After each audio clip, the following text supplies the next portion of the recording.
रिया और प्रिया दो जिगरी दोस्त बचपन से ही एक दूसरे की परछाई थी। स्कूल से लेकर कॉलेज के सपने बुनने तक और फिर फैशन की रंगीन दुनिया में कदम रखने तक हर कदम उन्होंने साथ बढ़ाया था।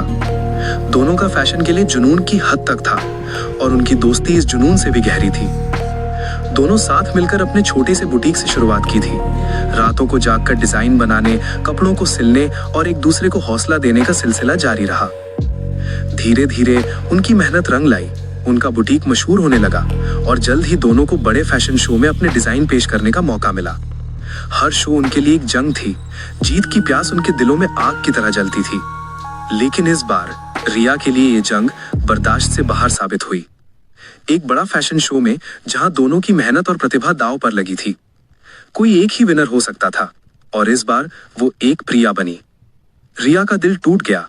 वो जो हमेशा हर चीज में प्रिया से बेहतर बनने का ख्वाब देखती थी, आज प्रतियोगिता के इस खेल में हार गई थी। उस रात रिया अपने बेडरूम में अकेली थी। बाहर शहर की चकाचौंध भरी रोशनी जल रही थी, लेकिन रिया के अंदर सिर्फ अंधेरा था। उसने अपनी सारी उम्मीदें, सारे सपने इस प्रतियोगिता की हार में दफन होते देखे। दिल का दर्द इतना गहरा था कि उसने खुद को कमरे में बंद कर लिया। अगली सुबह जब प्रिया उसे बुलाने आई तो उसे रिया का बेजान शरीर मिला। रिया में अपनी जिंदगी खत्म कर ली थी, इस कड़वी हकीकत को स्वीकार ना कर पाने की वजह से कि वो जीत नहीं पाई। प्रिया पूरी तरह टूट गई।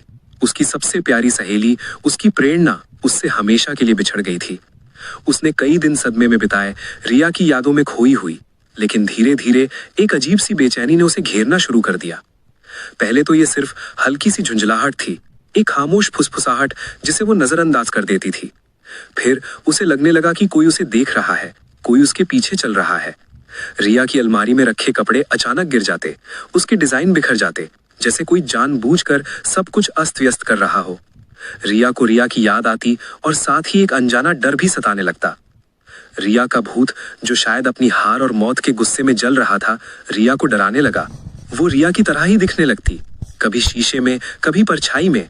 वो प्रिया के कान में फुसफुसाती, उसकी सबसे छिपी हुई बातों को याद दिलाती, उसकी असुरक्षाओं को हवा देती। प्रिया का दिमाग धीरे धीरे कमजोर पड़ने लगा। उसे सब कुछ रिया का किया हुआ लगने लगा, पर वो समझ नहीं पाती थी कि ये सब क्या हो रहा है।